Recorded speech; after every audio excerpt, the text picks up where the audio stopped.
Hi, I'm Danny Howard, and I enjoy the various healthy transportation options we have here in Sunnyvale.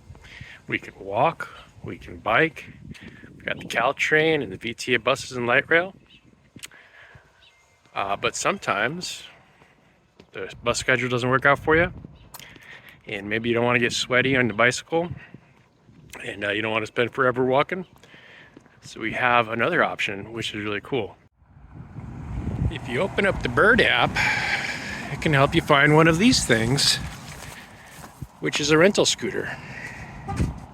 Very easy. You just scan the QR code and then you can rent the scooter. You have to set up the account. This thing is a tripod I'm testing out because maybe you'd like to ride along with me. Here we go.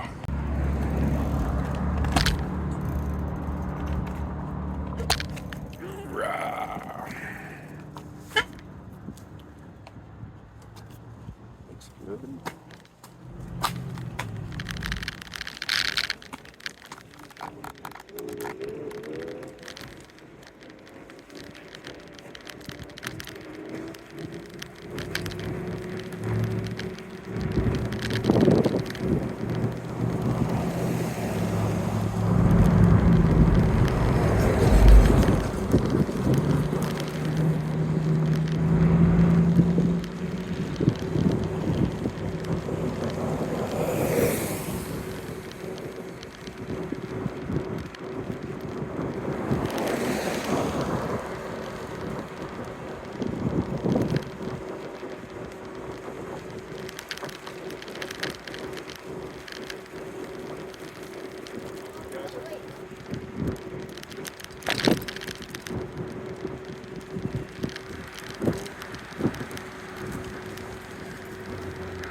Niggas say that while rolling the ride at the same time. Listen to the bass line.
sure it's a straight shot to City Hall. No, we like to slow down for some of the bumps, especially if we're worried about our phone falling off.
This street's a bit rough.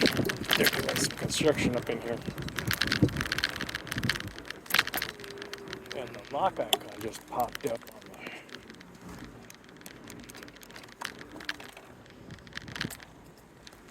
This is almost awesome. What's going on? Alright, so the scooter's locked up about a block away from City Hall. We're gonna check the app. Alright, so for some reason the scooter locked itself. I'm not clear on why.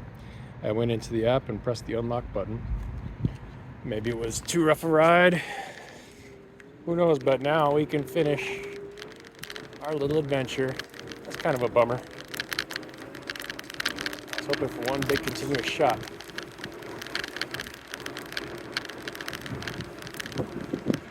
Well, let's pretend everything worked out, huh?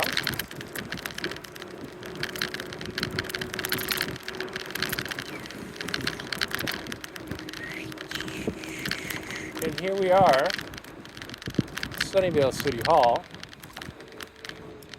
And part of the new design is this pedestrian-friendly mall plaza area thing. So you just roll right up. And you could park your scooter without blocking anybody. Maybe we'll bring it over to the bike racks, huh?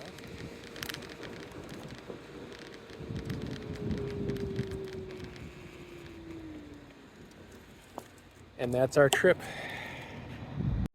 So here's a little treat. We're in the council chambers. We're not using them just yet for meetings because they're still setting up the AV, but it's a nice space. This is the Sunnyvale City Hall. So real quick about the bird scooters, you go, you look in the app, you find a ride. Sometimes you got to walk, sometimes they're nearby. One challenge is that various places are blacked out, like you can't go down Murphy Street, and some streets are considered not safe, so you can't go down those. So navigation can be a little bit interesting. There's no navigation in the app. If you ask Google for bicycle directions, it'll be pretty good, but some streets that you can bike down, you can't go down on a scooter. For example, until recently, Sunnyvale Avenue was off limits between Arquez and the train tracks because it was 30 miles per hour without a bike lane. But as you've seen in the video, now we have a bike lane and you can ride your scooter down there. You couldn't go down, I forgot the name of that other street. Another thing, so how do you set a payment, and it's 50 cents per minute plus like $2 base fare. So if it was a 10-minute ride, figure it's going to be $5 plus 2, so it's probably about $7. To operate the scooter is real easy. You grab the handlebars, you kick off, and there's a little paddle you depress. And depending on how much you depress the paddle, you get more or less acceleration. But to go from a dead stop, you have to push with your foot. It's some kind of a safety feature. You're recommended to wear a helmet. I don't always wear a helmet, but since I was leaving my house today, I went ahead and brought my helmet. What else? They're limited to 15 miles per hour top speed. What I found is that I get pretty good acceleration when I press that paddle down, so much that sometimes I feel like I'm being pulled backwards. It's a little disconcerting. There is a novice mode you can enable in the app. I haven't done that. I just figure I learned not to floor it coming right out of the gate. 15 miles per hour is actually pretty nice speed. It's about the speed. It's a little slower than I would go on a bicycle. It's about the speed at which you could feel a little bit of a rush of the wind in your hair and the joy of speed, but it's not so fast that you really have to think so much about, oh my gosh, what's coming at me? And going in the bike lanes is real nice. The other concern that I had, especially when I was just starting with a scooter, is that I'm scared that I'm gonna hit a bump and fall flat on my face. So far, that hasn't happened. One thing I do is I do keep my legs bent a little bit and just kind of ready and paranoid that that's going to happen. But what I've noticed when I do hit the big bumps is that it seems that my weight holds the scooter from flipping forward. Because I got 2 feet on the back of the scooter, you might go like this, but your weight's balancing it out, maybe like a surfboard. Anyway, the scooters are fun. They're more expensive than public transit. They're more expensive than taking your own bike. They're cheaper than taking a lift. So they fill a kind of nice niche in that gradient there between, oh, I got to drive somewhere, and oh, the other transportation methods aren't going to cut it this time. So I love them, and I hope we keep them and maybe see more options like this in our city.